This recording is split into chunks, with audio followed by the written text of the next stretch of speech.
Salam alaikum. Je vais introduire, si vous me permettez, déjà cette conférence de presse, toujours avec certaines informations qu'on a et surtout nouvelles. Et pour le coup, pas les meilleures. Alhamdulillah. Déjà souhaiter nos condoléances. عدم الله وجاهم على العائلة تاع سفيان نوكار du dernier match là qu'on peut jouer le Moulidia Saïda. Toujours, ça fait toujours beaucoup de peine de voir les gens de la famille du football partir dans des conditions telles qu'il est parti. Allah yarhamou. Et on partage la peine avec sa famille, avec ses amis, avec ses coéquipiers. On a pu voir les scènes pendant l'incident. Donc ça fait toujours mal. De manière générale dans le football, j'ai pu assister à ça dans le passé avec un ancien coéquipier, Marc Vivien Fouet, paix à son âme. Je jouais avec lui à Manchester City et quelques mois après, un mois après la fin de saison, il est parti dans les mêmes, plus ou moins dans les mêmes conditions. Je pense que tout le monde avait vu ces images. Donc voilà, Allah yahmou et biwasi' alayh wa bi'tasabr al-aïla. Ce qui nous fait réfléchir aussi en même temps sur notre organisation du football de notre pays, le football national. Je ne sais pas, retirer sur personne, c'est surtout pas le but et de mentionner cet incident, mais ça reste à savoir si on était équipé pour dans ces conditions-là devenir efficace. Allahu alam, je ne sais pas, je ne connais pas les tenants les aboutissants. En tous les cas, le Mohim, Rabbi yarhamou, compatit à la peine de sa famille et de toute la famille du football. Je pensais que ça c'était juste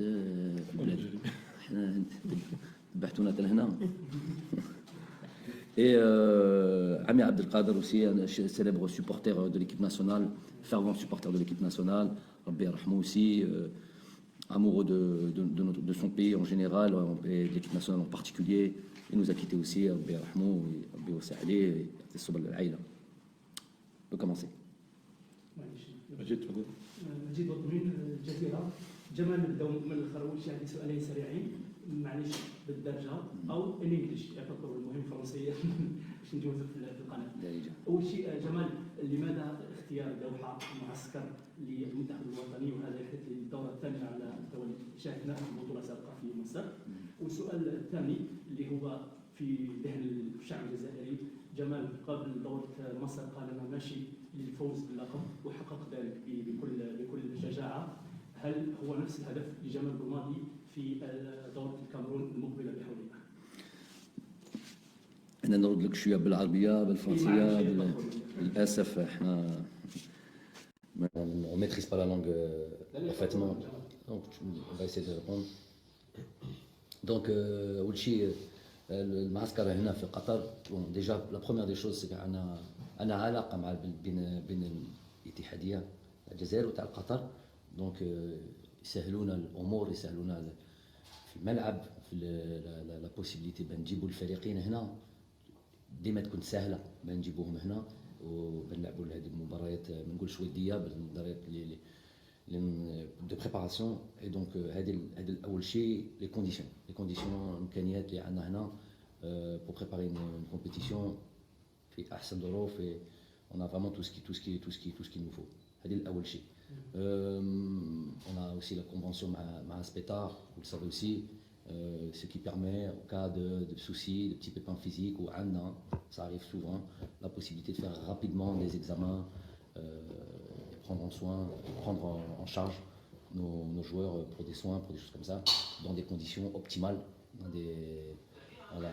Donc, prenez le temps de régler vos téléphones. Je ne savais pas que c'était ici aussi qu'il fallait le dire. Prenez soin, mettez ça sous silence, comme ça on part bien. Ok. Professionnel, voilà. Ça va quoi? Ça va. Il n'était pas allumé. Donc voilà, c'est l'élément principal, c'est les meilleures conditions qu'on a pour préparer le tournoi. On est venu plusieurs fois, Dina ماشي غير قدام كاس افريقيا 2016 جينا قدامها، عندنا مباراه وديه مع المنتخب القطر. جو كخوا الفريق تاع ماجد جاو ثاني معسكر افون هادي. دونك اون ا هذيك لا بوسيبيليتي par nos relations de venir ici et de se préparer dans les meilleures conditions. هذه le plus important. وهذا ممكن هدف في وقت اللي كنا في كي نقول لكم dans des situations difficiles. On va parler juste de classement FIFA, on comprend. On était, je pense, autour de la 70e, classement FIFA, en 2018. On a dit que voilà, on partait sur la Coupe d'Afrique 2019, alors qu'on n'était pas qualifié, on n'avait fait qu'un match de qualification. La qualification n'était pas, je l'avais dit déjà aussi à cette époque-là, on n'avait pas obtenu cette note de qualification et on a fait plusieurs périodes ou campagnes de qualification Coupe d'Afrique, on ne s'est pas qualifié à la Coupe d'Afrique, à la phase finale. Donc j'ai dit d'abord il va falloir se qualifier. Oui, j'avais dit à cette époque-là, c'était pour dire que avec de grandes ambitions. À ce moment, on a fait le mashakil. Donc maintenant, en tant que tenant du titre, est-ce qu'on peut dire autre chose? Tenant du titre, on a envie de garder nos titres. انا باغي نشدوا نخلوا الكاس عندنا. على بالنا ما تكونش سهله هذه باينه بصح نروحوا بكل الطموح وان شاء الله avec l'ambition de نزيدوا نفرحوا بلادنا. On peut voir à chaque fois باللي aujourd'hui en ce moment on est dans une période où l'équipe nationale تجيب الفرحه لبلادها. على بالنا باللي ماشي كلشي, على بالنا باللي ماشي on règle pas tous les problèmes du pays, ça c'est sûr, بصح c'est au moins un élément ou un domaine sur lequel qui est performant. Donc نكملوا كيما هكا ونزيدوا نخدموا ونزيدوا نركزوا على كل المباريات اليوم جايين, وهذا الكاس افريقيا اللي quelque chose d'important pour nous ومهم عندنا. فيك بارك ça لازم يكون ميكرو بالك لا باسكو après ما يسمعوش لي كيسيون. لا بس هو الاخرين ما يسمعوش بعد. انا نسمع بس انا ما نقدرش نهضروا غير بيناتنا, كاين بزاف ناس اللي باغي. Parlez-nous un peu sur les conditions de préparation, surtout avec la décision de la FIFA et la CAF concernant les joueurs professionnels. Et est-ce que vous trouvez qu'avec 15 joueurs, ou bien 15 plus 1 plus une Jalel, c'est suffisant pour préparer le Coupe d'Afrique? Merci. Bon, on rentre tout de suite dans le vif du sujet. Ça a été une décision, alors pour le moins inattendue, parce qu'on nous dit le 25, il y a ce communiqué, 25 décembre, il y a le communiqué de la FIFA qui donne la possibilité au club de retenir les joueurs jusqu'au 3 janvier, ce qui était précédemment prévu pour le 27 décembre. Donc 2 jours avant le rassemblement, on nous dit que finalement non, ça va être le 3 janvier. Je ne sais pas comment prendre ça, en tout cas l'expliquer. Expliquer, il n'y a pas d'explication. En fait, il y en a, mais je pense qu'il est préférable pour l'instant de garder ça comme ça. Vous êtes des journalistes, vous êtes censés relayer ce qui peuvent être, qui a motivé les raisons, qui a motivé la FIFA pour prendre une telle décision, 2 jours avant le rassemblement de l'équipe nationale. Ça veut dire que quoi? Ça veut dire que quand tu fais une chose comme ça veut dire que tu ne prends pas en considération, quand tu prends des décisions telles que celle-là, tu ne prends pas en considération les préparations de ces équipes, de 24 équipes nationales, 24 nations, qui se préparent pour un tournoi continental d'envergure et qui a un programme, tout simplement. Je dis que n'importe quelle institution, ne serait-ce qu'un club, peu importe le club, peu importe le niveau, quand il a une compétition à venir, elle est plus ou moins importante, il y a une préparation. Imaginez-vous un tournoi intercontinental. Donc, le minimum à avoir, c'est de prévoir, planifier, organiser au mieux pour être fin prêt à cette compétition. Donc 2 jours avant le rassemblement, on nous dit que finalement, il va y avoir à peu près 15 joueurs, autour des 15 joueurs qui ne seront pas disponibles, et que finalement d'une préparation ou d'un rassemblement qui devait se faire autour des 26 joueurs, on se retrouve plus qu'à 10 ou 11. Donc faut garder son sang-froid. Il y a, je ne sais pas comment appeler ça, les adjectifs pour qualifier ce genre de décision. Je vous les laisse à vous. Pourquoi? Parce que moi, je vais aller à cette compétition, gérée par les mêmes instances. Donc, je me dois d'avoir un droit de réserve. Un droit de réserve, une obligation de réserve. Parce que je vais aller dans cette compétition et je dois faire attention à ce qu'on dit. Mais en tous les cas,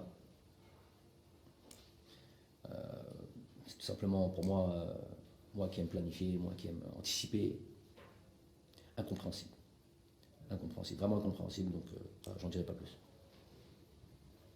Vous avez préparé une compétition continentale avec l'équipe de Qatar dans le même.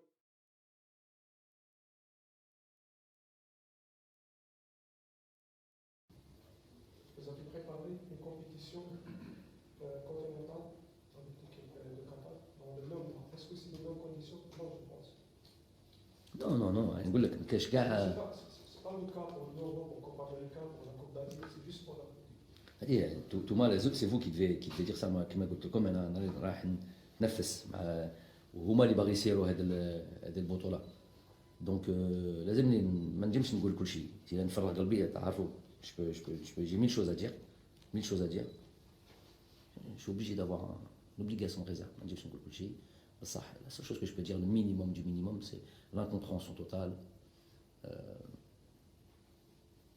Je peux pas dire plus. السلام عليكم. السلام عليكم. سلام المدير العام القطرية. J'ai une question, c'est-à-dire concernant le début de ce stage, comme l'a dit mon collègue, c'est-à-dire avec l'absence de plusieurs joueurs. Est-ce que ça va avoir, c'est-à-dire un effet négatif sur ce stage-là avant la compétition? Une deuxième question concernant Saïd Amour. Le CCD est en train de se soigner après une super coupe d'Arabe avec. شكون؟ Saïd Amour. امير Saïd. De ce joueur-là, ما كنتش نعرفه. J'ai dit j'ai oublié un joueur. Est-ce que ça veut dire, il y a votre procès, c'est de le convoquer prochainement, Inch'Allah? Et pour la troisième question, c'est-à-dire concernant Youssef Belaïli, jusqu'à présent, il n'a pas, ça veut dire, choisi son nouveau club. Est-ce qu'il y a, ça veut dire, des contacts entre vous et lui, ou bien pour plus de détails? Ok. نبداو بالpremière question. On a oublié de démarrer en disant, parce que j'attendais les questions par rapport à ça, elles vont arriver je pense, mais bon, puisque tu as ouvert la porte en parlant d'un sérieux, déjà féliciter évidemment cette équipe qui est venue défendre nos couleurs, fait avec Kass al-Arab, au Barzo, ou Djabou avec cette coupe. Donc déjà on les félicite, ou Farhouna Kthir, ou Inch'Allah, voilà, que toutes nos équipes, même nos équipes de jeunes, à chaque fois, voilà, ils mettent tout en œuvre pour. On a besoin de trophées, on a besoin de titres. Je l'ai dit à mon arrivée, c'était que notre vitrine, malgré les belles campagnes qu'on a pu avoir de différentes générations, des années 80 aux années voilà, 82, 86, 2010, 2014, on a pu faire des demi-finales de Coupe d'Afrique. C'est des bons résultats. On n'est pas au second tour d'une Coupe du Monde, ce qui est un exploit chez nous, finalement. Quand je dis chez nous, je dis même pour l'Afrique. Hein. Il y a eu mieux, je crois que le Ghana a fait un quart de finale, le Cameroun a fait un quart de finale, je crois. Ça. Le Sénégal aussi. Donc, mais c'est pas tous les jours qu'on passe le second tour pour un pays africain. Donc tout ça, c'est des super résultats, c'est des super périodes pour notre pays. Voilà, c'est pas des titres. Je dis, attends, qu'on soit bien d'accord, je diminue rien du tout, loin de là, une Coupe du Monde passer au second tour, c'est énorme. Ça n'empêche que c'est pas des titres, et moi c'est ça qui m'intéressait. Je l'avais dit déjà en 2014, après un match où je coachais l'équipe du Qatar contre l'Algérie, on m'avait posé cette question, j'avais dit, le jour où je viendrai en sélection, Inch'Allah, pour gagner des titres, gagner une Coupe du Monde, mais c'est là. Donc ce qui est plus entre guillemets à notre portée, c'est gagner une Coupe d'Afrique. Voilà, gagner une Coupe d'Afrique, apporter. Donc c'est ce qu'on a fait. Il y a cette Coupe arabe qui est venue. On remplit la vitrine de cette fédération. À la fédération, on est bien sûr. Et quand on voit la vitrine, on voit une petite coupe, on voit la petite coupe là de 1990, isolée comme ça, wahda. Donc tu te dis, voilà, on a envie de remplir cette vitrine et ramener des titres. Donc, j'ai perdu le fil du truc, moi, c'est quoi question pour les titres? Non, c'est moi qui. C'était même pas, ça faisait même pas partie de la question. C'était Ami Sayoud qui m'avait pensé à ça. Donc, Farahna Bzef, ou voilà, dans ce tournoi-là, dans cette coupe, dans cette Pan Arab Cup, de participer et de gagner. Voilà. À la fin, c'est l'objectif, c'est ça, c'est qu'à la fin, il y a une nation sur je ne sais pas combien de nations engagées. Il y avait même eu une pré-qualification déjà, avant même la coupe, donc il y a eu beaucoup de nations engagées. Et puis, 16 durant le tournoi, et avant ça, il y avait eu des matchs préliminaires. Non, 22 20, ça fait en tout 22. Voilà, engagés dans ce tournoi-là. Et puis, on a Wahda li tfouz, c'est la section algérienne, هذه حاجة اللي تفرح بزاف. On a répondu aux objectifs aussi, parce que c'est un objectif de gagner cette compétition. Et donc ça, c'est déjà une très très bonne chose. Et on félicite encore tous les acteurs de cette compétition, que ce soit les joueurs, que ce soit le staff technique à sa tête Magid, que ce soit tous les gens qui ont bossé, le staff médical qui a fait un travail énorme, puisqu'on a fait beaucoup de matchs tous les 3 jours avec des matchs à 120 minutes. Bref, une très bonne chose. Donc maintenant, pour revenir à Ami Sayoud, qui a marqué un but très très important dans cette compétition, puisque c'est celui qui a ouvert le score contre la Tunisie en finale. Non, il ne fait pas partie de cette liste finale de 28 joueurs. Je l'ai déjà envoyé la liste. Il n'en fait pas partie. Il fait partie d'une liste élargie et pas pour le tournoi final. Je ne sais pas si vous voulez savoir les raisons de ça, ou est-ce qu'il va venir ou il ne va pas venir. Les raisons. Oui. Vous avez raison. Pourquoi il était éloigné de... Pourquoi il n'a pas été sélectionné? Pour les mêmes raisons que j'avais dit avant, il est en compétition avec, j'estime, principalement, si on joue dans un système avec un meneur de jeu, il est en compétition avec Farid Boulaya et Yassine Brahimi. Donc voilà. Il a posé plusieurs questions. Donc, il y avait Youssef Blaili. Youssef Blaili, évidemment que nous sommes en contact régulier, déjà concernant sa, entre guillemets, marde, ce truc, bon, même s'il n'est pas physiquement quasi asymptomatique, pas de gros effets, pas de grosses douleurs, alhamdoulilah. Donc il est en quarantaine, il va en sortir bientôt, Inch'Allah, ici à Doha. Il fait partie déjà j'en profite pour dire qu'il fait partie d'une longue liste quand même. Malheureusement, l'ASF fait partie d'une longue liste, ce qui complique. Alors il y a 2 choses qui compliquent la préparation, qui compliquent très, très lourdement la préparation. Il y a les cas Covid et il y a cette date du 3, alors qu'on avait un match le 1er et qu'on avait un match le 5, match préparation. Donc ça complique très très très largement, vous pouvez le comprendre, notre préparation, puisqu'on a un nombre de joueurs limité, des joueurs qui vont arriver avec un certain niveau de forme, pas la possibilité de peut-être jouer ces 2 matchs-là. Donc on est aujourd'hui dans une réflexion de prendre une décision, savoir si on annule ce premier match contre la Gambie ou pas. Parce qu'on est, pour toutes les raisons que je viens de vous donner, gros manque de joueurs, et ce serait quasi impossible d'aligner une équipe avec un minimum de joueurs disponibles sur le banc de touche. Donc voilà, ça serait un match quand même assez spécial. On est en train de faire le maximum pour ça, mais bon, je ne suis pas David Copperfield, je ne peux pas inventer des joueurs, je ne peux pas inventer des situations qui me dépassent. Donc la préparation est très largement perturbée. Voilà, on n'est pas là pour pleurer, on est là pour trouver des solutions. Il y a une situation, il y a des faits. Dans ma position, ce que je me dois, c'est de trouver des solutions et de positiver à chaque fois, même s'il est très très difficile dans ces conditions de positiver. On va le faire, on va rester optimiste, on va essayer d'avancer. Pour Youssef, sa situation contractuelle, ça lui appartient, on a pu en discuter, j'ai pu lui dire ce que j'avais à lui dire concernant cette situation-là. Mais voilà, je ne sais pas si d'ici le début du tournoi ou notre départ au Cameroun, il aura réglé sa situation contractuelle. Je lui souhaite parce que c'est pas la meilleure des choses de démarrer un tournoi alors qu'on est sans club. Maintenant, c'est des décisions que lui il a prises, lui et son entourage. Voilà. Al-Mohim, je sais que quand on va démarrer le tournoi ou quand on va partir pour le Cameroun, il sera يكون مركز على البطولة ولا المباريات. دونك ما عنديش شك في هذا الشيء. ولكن pour l'instant, je sais pas sur sa situation contractuelle, je sais pas. Par contre, sa situation médicale, et je sais qu'il va bientôt sortir de son confinement et nous rejoindre. Peut-être demain, peut-être après-demain. Mais bon.